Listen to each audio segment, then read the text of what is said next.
തന്റെ അപമാനത്തിന് പ്രതികാരം ചെയ്യാൻ റോൾസ് റോയ്സ് കാറുകൾ മാലിന്യ ശേഖരണത്തിനയച്ച അൽവാർ രാജാവിന്റെ കഥ.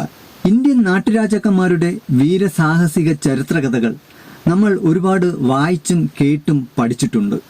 എന്നാൽ ചിലത് വളരെ വ്യത്യസ്തമാണ്. ഒരു രാജാവിന്റെ ആത്മാഭിമാനത്തിന് കോട്ടം വരുത്തിയാൽ ആ രാജാവ് ഏത് തരത്തിലാണ് പ്രതികാരം ചെയ്യാൻ പോകുന്നതെന്ന് നമുക്ക് ചിന്തിക്കാൻ കഴിയില്ല. ലോക ആഡംബര കാർ നിർമ്മാണ കമ്പനിയായ റോൾസ് റോയ്സിനെ കൊണ്ട് മാപ്പ് പറയിപ്പിച്ച ഇന്ത്യൻ രാജാവായ അൽവാറിലെ മഹാരാജ ജയ്സിംഗ് പ്രഭാകറിന്റെ കഥയാണ് നമ്മൾ ഇന്ന് ഈ വീഡിയോയിലൂടെ കാണാൻ പോകുന്നത്. നമുക്കറിയാം, 1903 മുതൽ റോൾസ് റോയ്സിന്റെ ഫൗണ്ടർ പരീക്ഷണാടിസ്ഥാനത്തിൽ കാറുകൾ നിർമ്മിച്ചു തുടങ്ങിയെങ്കിലും അക്കാലത്തെ ഏറ്റവും മികവുറ്റ കാറുകൾ പ്രീമിയം സെഗ്മെന്റിൽ വ്യാവസായിക അടിസ്ഥാനത്തിൽ റോൾസ് റോയ്സ് എന്ന ബ്രാൻഡിൽ വിപണിയിലെത്തി തുടങ്ങിയത് 1906 മുതൽക്കാണ്.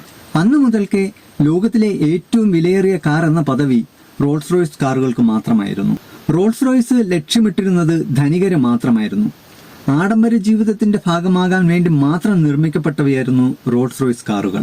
ആയതിനാൽ തന്നെ അക്കാലത്തെ ധനിക പ്രഭു കുടുംബങ്ങൾ അവരുടെ അന്തസ്സും സ്റ്റാറ്റസും പ്രകടമാക്കുന്നതിനായി അവർ റോൾസ് റോയ്സ് കാറുകൾ സ്വന്തമാക്കിയിരുന്നു.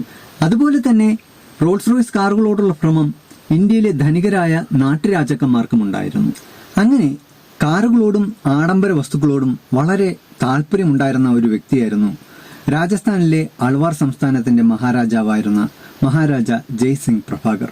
അദ്ദേഹം 1920കളിൽ ലണ്ടനിലേക്ക് പോയി. ഒരു ദിവസം അദ്ദേഹത്തിന്റെ സഹായികളോ മറ്റു പരിവാരങ്ങളോ ആരും തന്നെ ഇല്ലാതെ, ഒരു രാജാവിൻ്റെതായിട്ടുള്ള വേഷപ്പകർച്ചയൊന്നും തന്നെ ഇല്ലാതെ സാധാരണ വേഷത്തിൽ അദ്ദേഹം ലണ്ടൻ എന്ന ആ വൻ നഗരത്തിന്റെ കാഴ്ചകളൊക്കെ കണ്ട് അങ്ങനെ നടക്കുന്നുണ്ടായിരുന്നു. അങ്ങനെ നടക്കുന്ന സമയത്താണ് അദ്ദേഹം റോൾസ് റോയ്സിന്റെ അത്യാഡംബരമായിരുന്ന ഒരു ഷോറൂം അദ്ദേഹം കാണുന്നത്. റോൾസ് റോയ്സിന്റെ പുതിയ വേരിയന്റ് മോഡലുകൾ കാണുന്നതിനും അതിനെക്കുറിച്ച് കൂടുതൽ അറിയുന്നതിനുമായിട്ടുള്ള ജിജ്ഞാസ മഹാരാജ ജയ്സിംഗ് പ്രഭാകറിന്റെ മനസ്സിൽ ഉദിച്ചു. പിന്നെ അദ്ദേഹം ഒട്ടും തന്നെ സമയം കളഞ്ഞില്ല. നേരെ ആ റോൾസ് റോയ്സിന്റെ ഷോറൂമിലേക്ക് കടന്നു ചെന്നു. എന്നാൽ അദ്ദേഹത്തിന്റെ സാധാരണയായ വേഷവിധാനവും അദ്ദേഹത്തിന്റെ ശരീരത്തിന്റെ നിറവും അവിടെ നിന്നിരുന്ന ഒരു എക്സിക്യൂട്ടീവിന് തീരെ ഇഷ്ടപ്പെട്ടില്ല. ഏതോ ഒരു ദരിദ്രൻ സഹായം അഭ്യർത്ഥിച്ചു വരുന്നതാണെന്ന് തെറ്റിദ്ധരിച്ച് താങ്കളെ പോലുള്ള ഒരു ദരിദ്രന് കയറി വരേണ്ട സ്ഥലം ഇതല്ലെന്നും താങ്കളെ പോലുള്ള ഒരു ദരിദ്രൻ ഇവിടെ നിൽക്കുന്നത് ആരെങ്കിലും കണ്ടു കഴിഞ്ഞാൽ അത് തങ്ങളുടെ കമ്പനിയുടെ നിലവാരത്തെ ബാധിക്കുമെന്നും പറഞ്ഞ് ആ സെയിൽസ് എക്സിക്യൂട്ടീവ് അദ്ദേഹത്തെ ആ ഷോറൂമിന്റെ കോമ്പൗണ്ടിന് പുറത്താക്കുന്നു.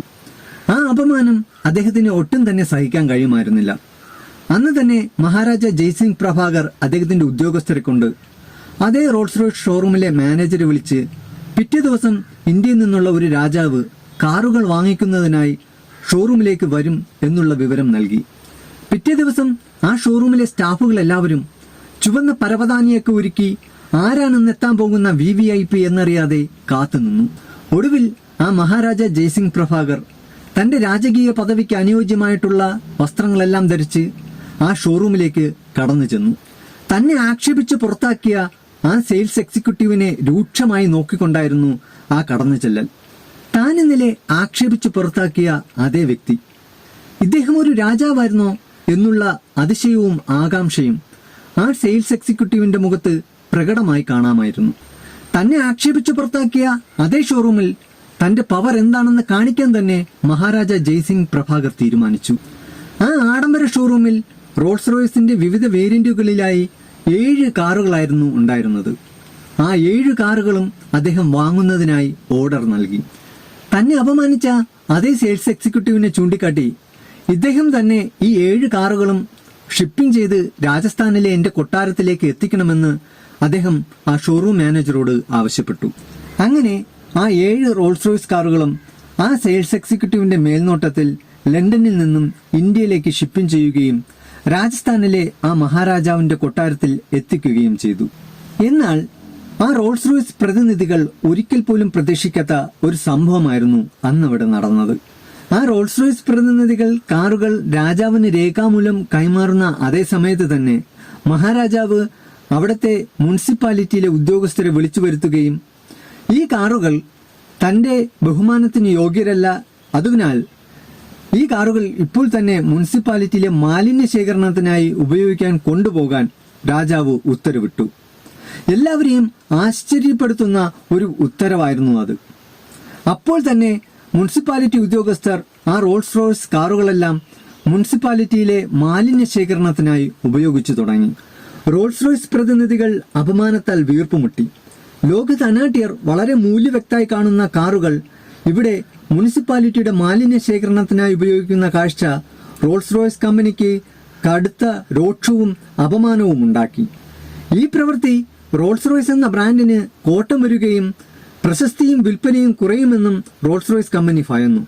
അങ്ങനെ റോൾസ് റോയ്സ് എന്ന കമ്പനി തങ്ങളുടെ ജീവനക്കാരുടെ മോശം പ്രവൃത്തിയിൽ ആ മഹാരാജാവിനോട് മാപ്പ് പറയുകയും മാലിന്യ ശേഖരണത്തിനായി ഇപ്പോൾ ഉപയോഗിച്ചുകൊണ്ടിരിക്കുന്ന ആ റോൾസ് റോയ്സ് കാറുകൾ ആ പ്രവൃത്തിയിൽ നിന്ന് പിൻവലിക്കണമെന്നും ആ കാറുകൾക്ക് പകരം പുതിയ 7 കാറുകൾ നൽകാമെന്നും റോൾസ് റോയ്സ് കമ്പനി മഹാരാജാവിന് ടെലിഗ്രാം അയക്കുകയും ചെയ്തു. അവരുടെ ക്ഷമാപണവും അവരുടെ വാഗ്ദാനവും ജയ്സിംഗ് പ്രഭാകർ സ്വീകരിച്ചു. മഹാരാജ ജയ്സിംഗ് പ്രഭാകറിന്റെയും റോൾസ് റോയ്സ് കാറുകളുടെയും കഥ അധികാരത്തിന്റെയും പ്രതികാരത്തിന്റെയും ആകർഷണ കഥകളിലൊന്നായി ഇപ്പോഴും നിലനിൽക്കുന്നു. നിങ്ങൾക്ക് ഈ വീഡിയോ ഇഷ്ടമായിട്ടുണ്ടെന്ന് കരുതുന്നു. ഇഷ്ടമായിട്ടുണ്ടെങ്കിൽ നിങ്ങളുടെ ഫ്രണ്ട്സിലോട്ടൊക്കെ ഒന്ന് ഷെയർ ചെയ്ത് നൽകുക.